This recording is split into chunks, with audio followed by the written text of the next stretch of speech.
नमस्कार, मैं सत्यम सिंह सूर्यवंशी आप सभी का अपने कार्यक्रम काम की बात में हार्दिक स्वागत और अभिनंदन करता हूं।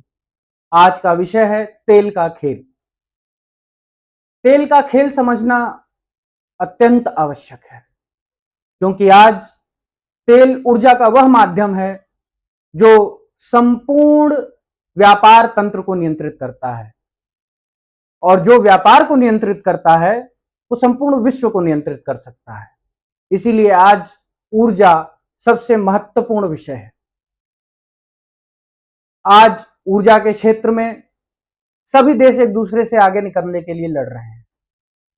अमेरिका लड़ाई कर रहा है, कहीं ईरान लड़ाई कर रहा है, चीन लड़ रहा है, रूस लड़ रहा है। सभी ऊर्जा को अपने पास एकत्रित करने के लिए लड़ रहे हैं। सभी यह चाहते हैं कि उनके पास सबसे अधिक ऊर्जा हो, ऊर्जा के संसाधन हो, और इसके लिए संपूर्ण विश्व में एक युद्ध सा माहौल है। ऐसी परिस्थितियों में भारत की नीतियों पर भी चर्चा होनी चाहिए कि हमारी तैयारी कैसी है। क्या हम ऊर्जा की जरूरतों के लिए स्वयं को तैयार रखे हैं? क्या सरकार की नीतियां ऊर्जा जरूरतों को पूर्ण करने के लिए समर्थ हैं? लेकिन यह हमारे भारत का सबसे बड़ा दुर्भाग्य है कि ऊर्जा के मामले में हमारी नीतियां बहुत ही खराब हैं। अगर आप वैश्विक स्तर पर देखें तो हर राष्ट्र अपनी ऊर्जा की नीति में किसी भी दूसरे राष्ट्र का हस्तक्षेप बर्दाश्त नहीं करता है। एक ईरान जैसे राष्ट्र को देख लीजिए, जो परमाणु संपन्न नहीं है, वो भी हारमोज पे कब्जा करके बैठा हुआ है, क्योंकि उसे ऊर्जा क्षेत्र नियंत्रित करना है। वो जानता है कि ऊर्जा का क्या महत्व है। लेकिन भारत ऐसा राष्ट्र है जहां की सरकार अमेरिका से पूछे बिना न रूस से तेल खरीद सकती है और ना ही ईरान से खरीद सकती है। ईरान से तो व्यापार ही नहीं कर रही है, तेल ही नहीं खरीद रही है, जबकि वो सस्ते दामों पे तेल दे रहा है। यह हमारी ऊर्जा की नीतियां हैं जो विदेशी लोग प्रभावित कर रहे हैं, और हमारे 56 इंच के छाती वाले माननीय प्रधानमंत्री जी अमेरिका के कहने पर भारत के ऊर्जा की नीति तय कर रहे हैं। यह बहुत दुर्भाग्यपूर्ण विषय है कि ऊर्जा का महत्वपूर्ण संसाधन तेल, जो अधिकतर आयात पर ही निर्भर है हम, वो विदेशी नियंत्रण में है। हमारी नीति पूरी तरीके से अमेरिका के नियंत्रण में है।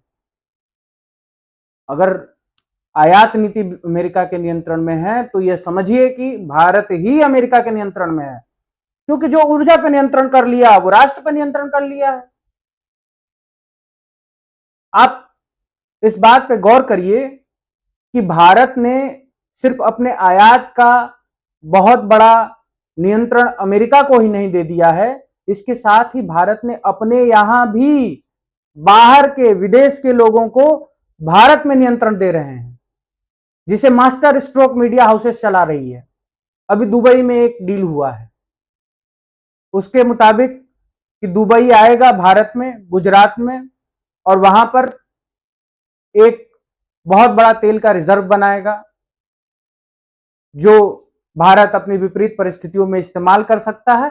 लेकिन जब यूएई उसकी इजाजत देगा तब इस्तेमाल कर सकता है, क्योंकि वो रिजर्व यूएई बना रहा है, भारत नहीं बना रहा है। भारत में रिजर्व पिछले 12 साल में एक भी नहीं नए बनाए गए हैं, जो पुराना है वही चल रहा है। और जब बनाने की प्लानिंग भी हुई तो वो भी यूएई आके भारत में बनाएगा, जिसका नियंत्रण यूएई के हाथ में रहेगा। भारत की ऊर्जा जरूरतों पर अब यूएई का भी हस्तक्षेप है, नियंत्रण है। हम कहां कहां से गुलाम बन रहे हैं, भारत की नीतियां कहां कहां गुलाम बन रही हैं। भारत की ऊर्जा की आवश्यकता किसके किसके नियंत्रण में है।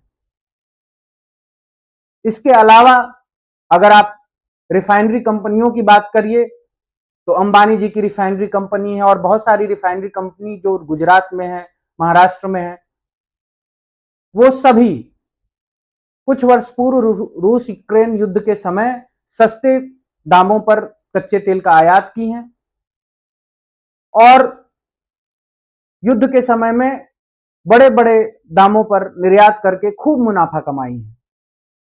लेकिन आज जब तेल का संकट सामने आया है तो वो जनता को थोड़ा भी राहत देने को तैयार नहीं है, ना उन्होंने खुद के रिजर्व में तेल इकट्ठा करके रखा है। और इसका सीधा नुकसान भारत की जनता को उठाना पड़ रहा है। तेल के दामों में अचानक बहुत भारी वृद्धि हो गई है। तो यह समझने की आवश्यकता है हम सभी भारतीयों को कि हमारे देश के प्रधानमंत्री, हमारी देश की सरकार ऊर्जा नीतियों में पूरी तरीके से विफल है। उसकी विदेश नीति, ऊर्जा की विदेश नीति कॉम्प्रोमाइज है, ऊर्जा की भारत की आवश्यकताएं कॉम्प्रोमाइज्ड हैं, और इसके साथ ही भारत के प्रधानमंत्री जी रिफाइनरी कंपनियों के साथ भी कॉम्प्रोमाइज्ड हैं। वो रिफाइनरी कंपनियों पर दबाव नहीं डाल सकते हैं, उनको मुनाफाखोरी से नहीं रोक सकते हैं। कुल मिलाकर हम यह कह सकते हैं कि भारत की ऊर्जा नीति विश्व की सबसे गंदी ऊर्जा नीतियों में से एक है, और मैं इसकी सख्त आलोचना करता हूं। और आप सभी से यह अनुरोध करता हूं कि आप सभी मिलकर इन बातों को समझते हुए सरकार की आलोचना करिए, समाज को जागृत करिए कि भारत की ऊर्जा नीतियां स्वतंत्र हों, उस पर कोई विदेशी हस्तक्षेप ना हो। अन्यथा जिसकी ऊर्जा नीति विदेशी नियंत्रण में चली जाती है, वह राष्ट्र विदेशों से नियंत्रित होता है, जो आज भारत की वास्तविक परिस्थिति है। आज का विषय यही समाप्त होता है। नमस्कार।